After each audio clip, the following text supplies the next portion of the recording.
Hello students, स्वागत है आपकी बीए फाइनल ईयर की भूगोल की क्लास में।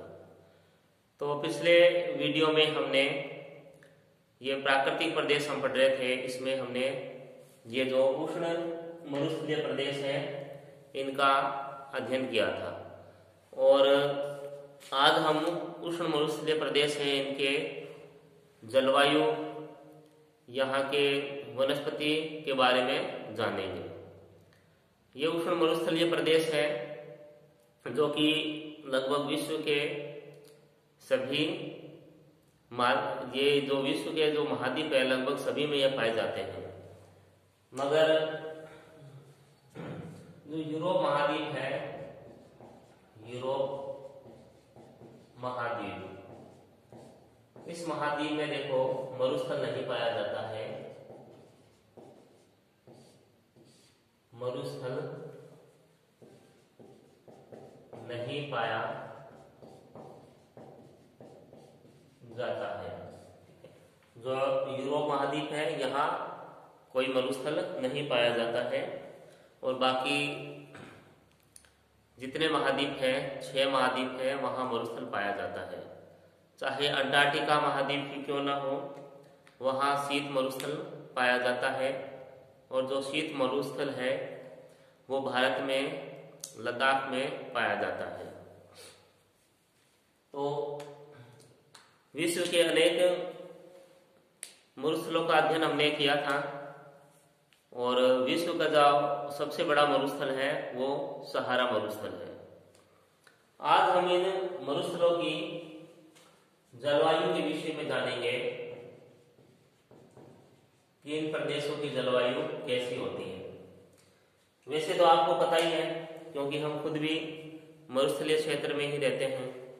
यहाँ की जो जलवायु है वहाँ से अच्छे से आप अवगत हो। यहाँ की देखो जो जलवायु है वो बहुत ही अधिक विषम है, बहुत अधिक गर्मी यहाँ पड़ती है और वर्षा नहीं होती है। और जो वनस्पति है वो अधिक नहीं होती है इन प्रदेशों में, बल्कि गर्म हवाएं चलती है। जैसे राजस्थान में हमारे जो गर्म हवा चलती है उसे लू कहते हैं। तो अलग अलग महाद्वीपों में और जो मरुस्थल है वहाँ इस तरह की गर्म हवाएं चलती है जिन्हें अलग अलग नामों से जाना जाता है। तो भारत में देखो जो गर्म हवा चलती है इसे लू के नाम से हम जानते हैं। और लू का प्रकोप भी पता है आप सभी को, किस तरह का इसका प्रकोप होता है। तो यहाँ की देखो जो जलवायु है बहुत अधिक विषम है, कष्टदायक जलवायु है मरुस्थलीय प्रदेशों की। तो यहाँ जो मरुस्थलीय प्रदेश है बहुत ही कम यहाँ एक तो वर्षा होती है। जैसे संसार की सबसे कम वर्षा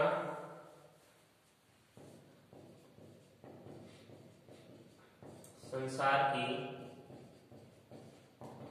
सबसे कम वर्षा इक्वेट में होती है। इक्वेट एक जगह है तो वहां ये को 0.05 सेंटीमीटर ये वर्षा होती है। सबसे कम वर्षा होती है इक्वेट में, ठीक है, संसार की सबसे कम वर्षा होती है। उसके बाद देखो मरुस्थलीय क्षेत्रों में जो तापमान होता है वो बहुत अधिक होता है, बहुत अधिक होता है। एक जगह है अल अजीजिया,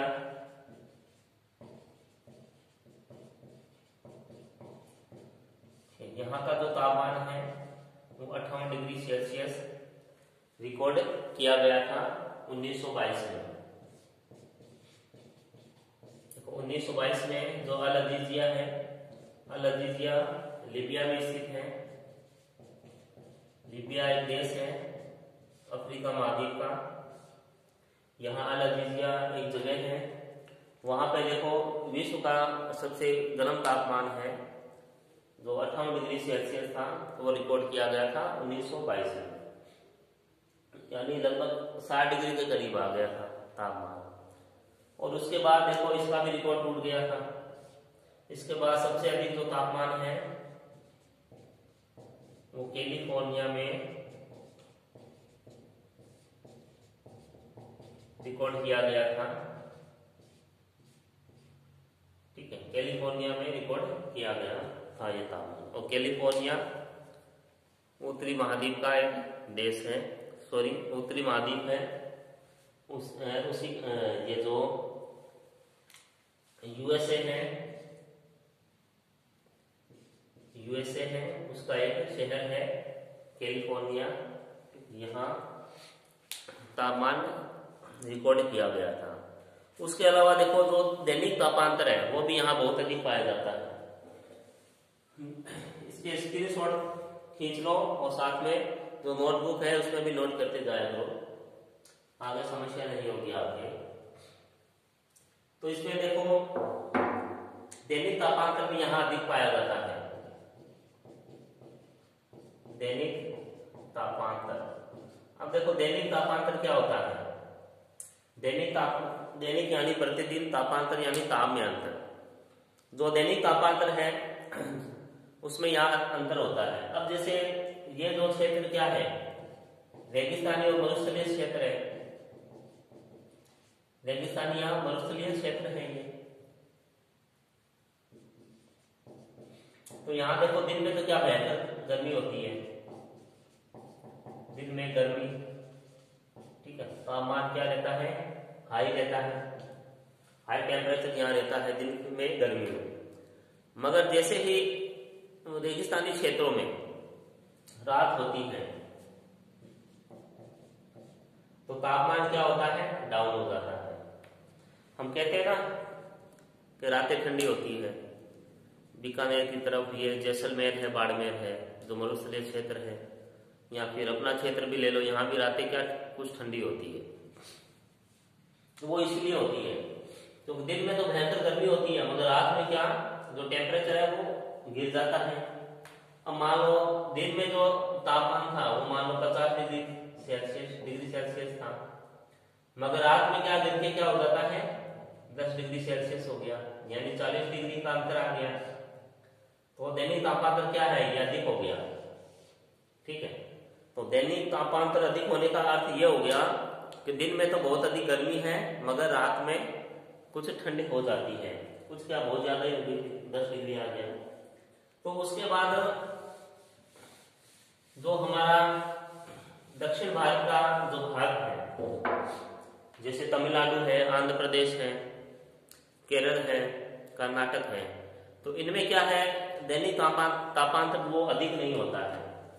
दिन में मान लो गर्मी होगी यहाँ 25 डिग्री सेल्सियस, और रात में तापमान कितना होगा? लगभग 22 से 23 डिग्री होगा, यानी तापांतर क्या हो गया? तापांतर यहाँ कम है, दैनिक तापांतर यहाँ कम है।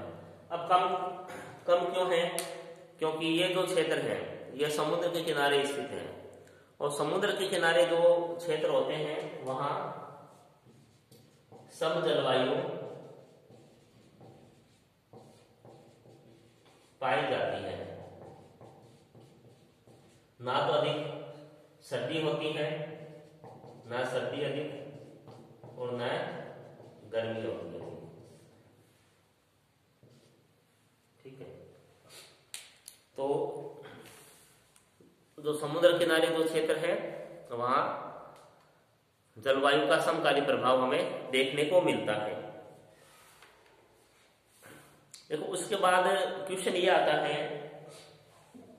कि ये जो मरुस्थलीय क्षेत्र है ये महाद्वीपों के पश्चिमी भाग में ही तो पाए जाते हैं।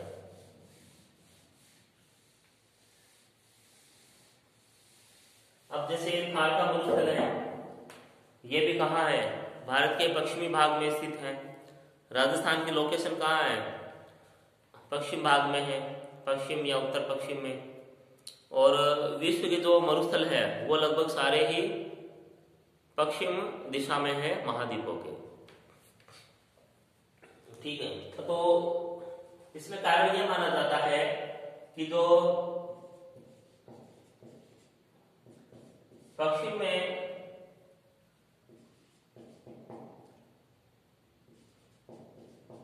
जो जलधारा प्रवाहित होती है, देखो पश्चिम में महाद्वीपों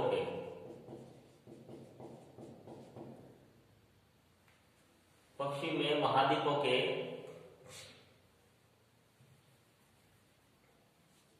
यहां लिखते हैं कि महाद्वीपों के पश्चिम में जो जलधारा प्रवाहित होती है वो ठंडी होती है। ठीक है, तो जलधारा क्या है, देखो ठंडी है। जो महाद्वीप है उसके पश्चिम में जो जलधाराएं हैं, जो प्रवाहित हो रही है जलधाराएं, वो ठंडी प्रकृति की है। अब जो जलधाराएं ठंडी प्रकृति की है तो वो क्या है, वो नमी ग्रहण नहीं करती। ठीक है, तो ये जो जलधाराएं हैं ये नमी को ग्रहण नहीं करती। अब जब नमी को ग्रहण नहीं करेगी तो फिर वर्षा नहीं होगी। अब जब वर्षा नहीं होगी तो क्या है, वनस्पति नहीं होगी। वनस्पति नहीं होगी, तब वनस्पति नहीं होगी तो क्या है, मरुस्थल का विस्तार होगा। ठीक है,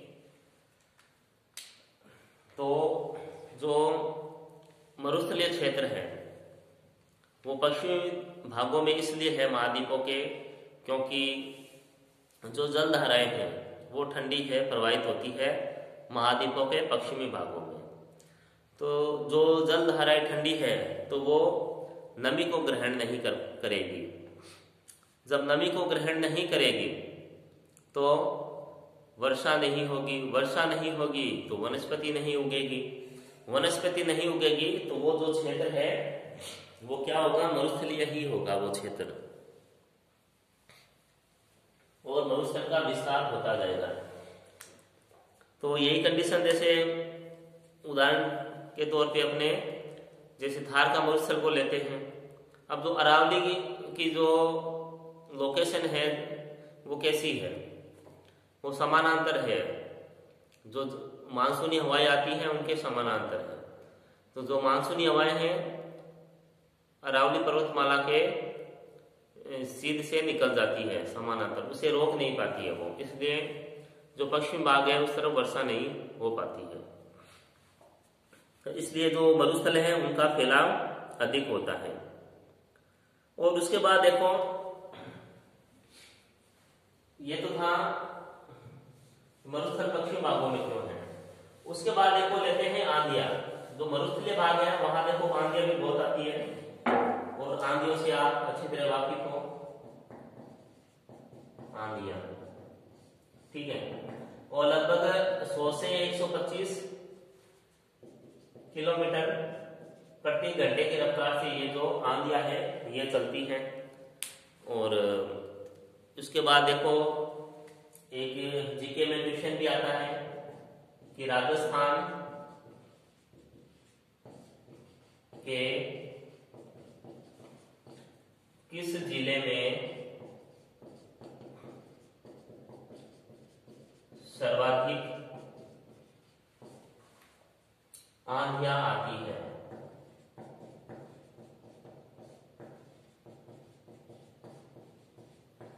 ठीक है, तो राजस्थान के किस जिले में सर्वाधिक आंधियां आती है, ये क्वेश्चन भी है जीके का। इसमें देखो इसका आंसर होगा गंगानगर।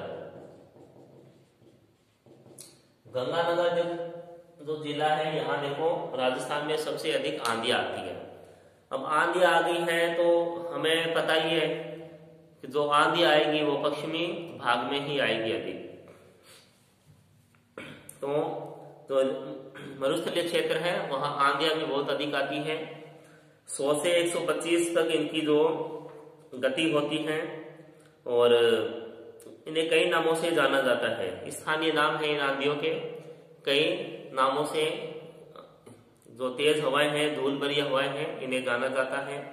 आकाश जो होता है वो धूल से भर जाता है और स्पष्ट रूप से कुछ दिखाई नहीं देता है।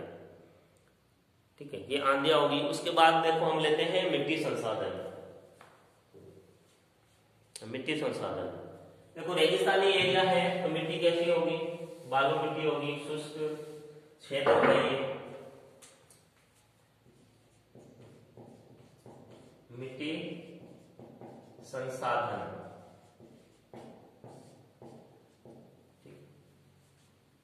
मिट्टी संसाधन।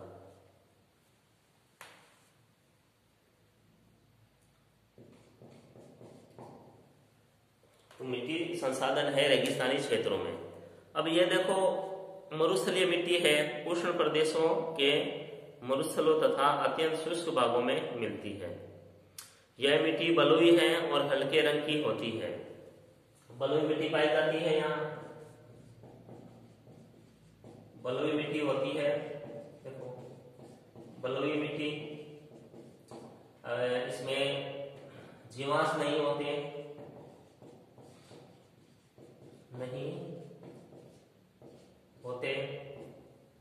यानी उपजाऊ उतनी नहीं होती है। लेकिन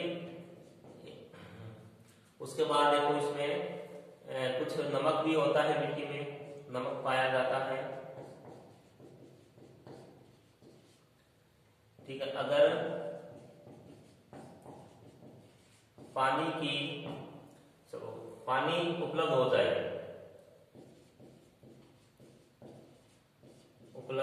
जाए, तो कृषि कार्य किया जा सकता है। ठीक है, अगर पानी मिल जाए तो यहाँ कृषि कार्य हो सकता है। उदाहरण के तौर पे जैसे इंदिरा गांधी नहर निकाली गई है पश्चिमी राजस्थान में, तो इंदिरा गांधी नहर से क्या है, पश्चिमी राजस्थान में कृषि कार्य भी हो रहा है और पीने के लिए जल भी मिल रहा है। गंगानगर और हनुमानगढ़ में तो अच्छी फसल होती है राजस्थान में। उसके अलावा बीकानेर, बाड़मेर है, जैसलमेर है, इन क्षेत्रों में भी जो इंदिरा गांधी नहर है इसके जल के द्वारा कृषि कार्य किए जाते हैं। तो ये मिट्टी थी। और उसके अलावा यहाँ देखो, कुछ अगर जल इकट्ठा हो जाता है, जैसे आपको बताया, शायद आपको पलाया झीलें भी बन जाती है। पलाया झीलें, ठीक, पलाया झीलों में क्या है, जल पड़ा रहता है। तो किसान क्या करता है, उसमें हल चला के कुछ बीज बो देता है और कुछ फसल यहाँ उगाती है। तो ये थी यहाँ मिट्टी संसाधन था। उसके बाद देखो वनस्पति देखते हैं, मरुस्थलीय क्षेत्रों की वनस्पति। और वनस्पति से आप अच्छी तरह से परिचित हो। वनस्पति क्या है, कटीली झाड़ियां है, कीकर के पेड़ है, खेजड़ी है। वनस्पति है, ठीक है। शुष्क क्षेत्र है। अब जैसे कुछ क्षेत्र ऐसे हैं जो कि वनस्पति विहीन है, यानी जहां वनस्पति नहीं होती। जैसे उदाहरण के लिए ये जैसलमेर का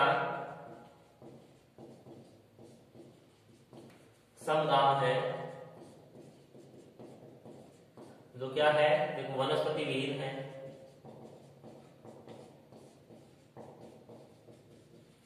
ठीक है, वनस्पति विहीन है। वो कारण क्या है, वर्षा नहीं होती। यही कारण है कि यहाँ वनस्पति नहीं है। अगर वर्षा हो तो यहाँ भी हरियाली छा जाए। देखो, और कुछ ऐसे क्षेत्र भी है जहाँ हल्की सी वर्षा भी हो जाती है और वनस्पति हमें देखने को मिलती है। उसके बाद देखो, ये जो उष्ण और गर्म क्षेत्र है, तो वाष्पीकरण वाष्पीकरण अधिक होता है यहाँ, ठीक है। अब वाष्पीकरण अधिक होता है तो क्या प्रभाव पड़ता है पौधों पे, ये छोटी क्लासों से आप पढ़ते आ रहे हो। जैसे कोई पेड़ है, उसकी जड़ लंबी होगी, पत्तियां कांटों के रूप में होगी, जो पेड़ है अपनी पत्तियां गिरा देते हैं। तो ये आप पढ़ते आ रहे हो छोटी क्लासों से। और कांटों के रूप में होती है वनस्पति। कई वनस्पति हैं जिनमें बहुत ही बुरी गंध आती है, जो पशु उनके खा नहीं पाते हैं। और ज्यादातर जो वनस्पति होती है वो झाड़ियों के रूप में होती है। और यहाँ की जो वनस्पति है उसे देखो मरुद्भिद कहते हैं, मरुद्भिद वनस्पति है यहाँ, ठीक है। उसके अलावा देखो वनस्पति है, इसे 4 भागों में बांट रखा है। जो मरुस्थलीय क्षेत्रों की जो वनस्पति है उसे 4 भागों में बांट रखा है। तो उष्ण मरुस्थलीय वनस्पति है उसे 4 भागों में बांटा जा सकता है, ठीक है। तो 4 भागों में देखो, शुष्क घास के मैदान, जो शुष्क घास के मैदान है वो उष्ण कटिबंधीय घास के मैदान समाप्त होते हैं और मरुस्थल क्षेत्र प्रारंभ होता है, तब ये शुष्क घास के मैदान प्रारंभ हो जाते हैं। जैसे उष्ण कटिबंधीय घास के मैदान है वो समाप्त हो जाते हैं, और जब मरुस्थलीय क्षेत्र है वो प्रारंभ होता है तब शुष्क घास के मैदान ये वहां मिलते हैं। यहाँ कुश और सरपत घास उगती है शुष्क घास के मैदान में। उसके बाद है कंटीली झाड़ियां। देखो कंटीली जो झाड़ियां है ये मरुस्थल समाप्त होकर भूमध्य सागरीय क्षेत्र प्रारंभ होते हैं। यानी जब मरुस्थल समाप्त हो जाता है और भूमध्य सागरीय क्षेत्र जब प्रारंभ होता है तब ये कंटीली झाड़ियां हमें मिलती है। और ये जो झाड़ियां हैं ये मरुस्थल में ये इसमें चारा प्रदान करती है ये झाड़ियां। उसके बाद है कांटेदार वृक्ष। कांटेदार वृक्षों में बबूल है, पेड़ है, खेजड़ा है, ये प्राप्त होते हैं। उसके बाद है देखो मरुधानों के उपजाऊ भाग। मरुधानों के जो उपजाऊ भाग है, कई बार जैसे बरसात वगैरह होती है तब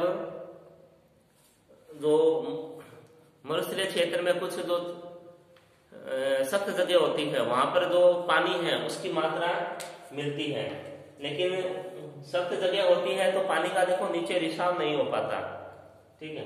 तो वहां पर ये मरुधानों का निर्माण होता है और यहाँ पर अंगूर और ताड़ के वृक्ष अधिक उगाए जाते हैं, यहाँ पैदा किए जाते हैं। और विश्व के सबसे बड़े मरुधान अफ्रीका में नील नदी की घाटी में मिलते हैं। अब नील नदी की घाटी में मिलते हैं क्योंकि वो जो मिस्र है, मिस्र को नील नदी का वरदान कहा गया है हेरोडोटस द्वारा। तो नील नदी का जो क्षेत्र है वो क्या है, उपजाऊ क्षेत्र है। क्यों जहां जहां नील नदी जारी है वहां जो पानी का जो भूजल स्तर है वो भी ऊंचाई पे ही मिल जाता है, तो उन क्षेत्रों में कृषि कार्य संपन्न हो जाते हैं। तो ये उष्ण मरुस्थल की जो वनस्पति है इसे 4 भागों में बांटा गया है। नेक्स्ट वीडियो में हम यहाँ के जीव जंतु, आर्थिक एवं मानवीय दशाएं, फिर यहाँ खनिज उद्योग, इनका अध्ययन करेंगे। तो तब तक घर पे रहें, स्वस्थ रहें और पढ़ते जरूर रहें। अगर कुछ नहीं आ रहा है समझ में तो आप पूछ सकते हैं। धन्यवाद।